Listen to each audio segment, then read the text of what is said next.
Welcome to Automotive News. I'm Alastair Sloane. The old maxim, win on Sunday, sell on Monday, is certainly proving true for Volvo. Its profile in New Zealand has lifted since supercar V8 driver Scott McLaughlin told a TV audience he gave his Volvo race car the jandle. McLaughlin, of course, meant he put his foot down, and now the jandle is part of Volvo's marketing campaign. We talked to Volvo New Zealand General Manager Stephen Kenchington about it. Sean Tupp, the General Manager of Skoda, is here. So is Chris Carr of transport company Carr and Haslam. We get to Chris later in the show to talk about our main news item. And that is Labour leader David Cunliffe's plan to restrict trucks to the inside lanes on motorways. Transport Minister Jerry Brownlee has dismissed it. Brownlee says motorists who have a beef with the truck driver's behaviour can phone the truck company and complain. But it's not about dobbing in truck drivers, it's about road safety. The main problem area is Auckland, where one motorway feeding into another motorway's fast lane doesn't help. Cunliffe's plan is fine in principle. Trucks in most developed countries have to stick to the inside lanes on motorways so traffic can pass on the outside. That's the way it should be, but it won't happen in New Zealand. Chris Carr will tell us why. And now to our first guest, Stephen Kenchington, who is pretty happy with the way things are going at Volvo. Welcome to Automotive News, Stephen. Great to be back. Thanks, Alastair. What's all this jandle business, mate? Well, tell me about it. As you know, Volvo going back into V8 supercars after a long time out. We had the first event at the Clipsal 500 in Adelaide, and Scott and Jamie Whincup were having quite a battle in one of the races, and Scott managed to pip Jamie on the last corner and finish second in that race behind Lowndes. And Volvo's first race back into V8 supercars, and to come second was just an astonishing achievement. So, of course, when Scott got on the podium and they started to talk to him about it, he said, "Well, I plucked it into first and I gave it some jandle." Very much a Kiwi comment. Very much so, mate. The Aussies wouldn't know what he was talking about. They didn't have a clue. In fact, in their press, they recorded it as "gave it some jam" because they had no idea what he was talking about. But from a social media perspective, it's just gone. It's gone viral. I don't know what happened on there. I just plucked her in first, gave some jandle. Fuck yeah! It's just incredible. So we've embraced it as well and produced some jandles and bottle openers and wonderful. And it's just really it's taken off. He's a marketer's dream, that boy. Indeed. We're a small brand in terms of New Zealand, so any media coverage that we can get like that is great coverage. And has it boosted, like when you say media coverage, but has it boosted sales at all? Do you think? Has it created a bit more interest in? Oh, without a doubt. Yeah. I mean, the dealers are saying there's a lot more inquiry on the brand. Not necessarily in S60, and certainly, the impetus in Australia behind going into V8 supercars was to really lift the brand profile, harden the image, show some performance edge, which Volvo's definitely got and got a lot of heritage in. And from their perspective, they're having significant increases in S60 sales. We're seeing a much broader view in terms of right across our model range, which from my perspective is fantastic. So far this year, sales are where? You're up how many, what percentage? Well, we told the media last year. I know, I remember this, and I remember thinking, gee, these guys are dreaming. But we did say we were going to raise sales by 70% with no new models coming into the market. Which in anyone's language is a big call. Big call. But after quarter one of 2014, we're up 65%. And we had a very good start this time last year. So to be up 65% on the same quarter for us, we're actually ahead of our target in terms of the 70% growth we're looking for.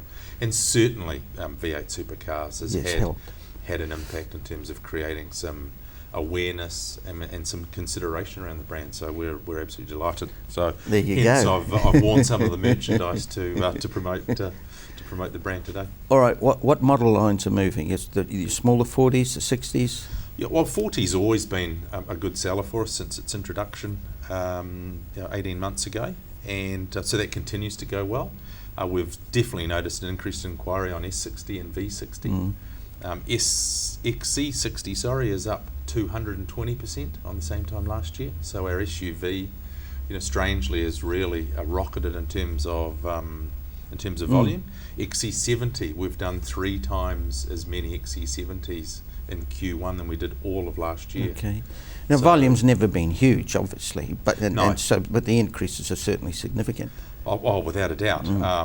You know, Volvo is or has been quite a niche brand in New Zealand, and that's one of our goals, to change that. And it's taken, you know, some time to get all the pieces of the puzzle together, but we think the jigsaw's finished now, and we're really on a growth curve with Volvo. We're spending a lot in terms of marketing. We've doubled our marketing investment. We've made some significant changes in terms of the way we deal with our dealer network. Yeah, I remember you saying that. And those, you know, the combination of everything is just culminating in some really good success for all of us, and it's been a long time coming. You're making some bold statements about the XC90, all right? We haven't seen it yet. I think are they showing it in New York? Paris will be the first place that they will unveil. I've seen a couple of XC90. renditions, you know, and then Correct. apparently they're supposed to be pretty close to what the production model will look like. Yes. When I say bold claims for it, you Volvo people are saying this is going to be the best SUV in the world.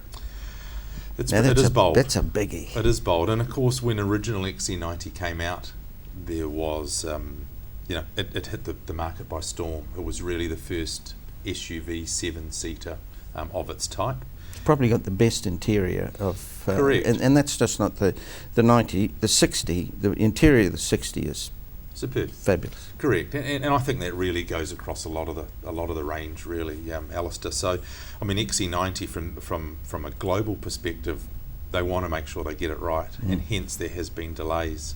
So I think there's a number of aspects that they really want to focus on. The interior is critical, that they maintain that luxury edge, Yep. and I have seen it. You've seen the interior, I you've have seen the car interior. itself? Or? I have seen the car in a clay and a plastic mould, but the interior is quite similar to what it's going to be in the finished product, and it's very luxurious, very upmarket, and so I think that they will lead in that respect. Connectivity is the second part of the equation for them. That's the thing these days. Without a doubt. So it's very much going to be a tablet interface inside the car, very easy to use, and so that's the next phase for them. And then the third phase is really about the engine architecture. Of course, this car is being built on an entirely new platform that Volvo has produced, which they call SPA, Scalable Platform Architecture. So there's massive changes going on, and it's a massive development, and so they want to make sure that they get it right. So the new engine strategy is 2 litre. It will be 2 litre diesel, 2 litre petrol across all our models. All boosted. Correct, all boosted by turbocharge, supercharge, whatever it takes to get it up to power. But you know, certainly the initial press comments are very favourable about the engines. Yeah, well, it's a trend, and it's certainly over the Europeans with smaller capacity engines with turbocharging. Throw it ahead, 2020, all right.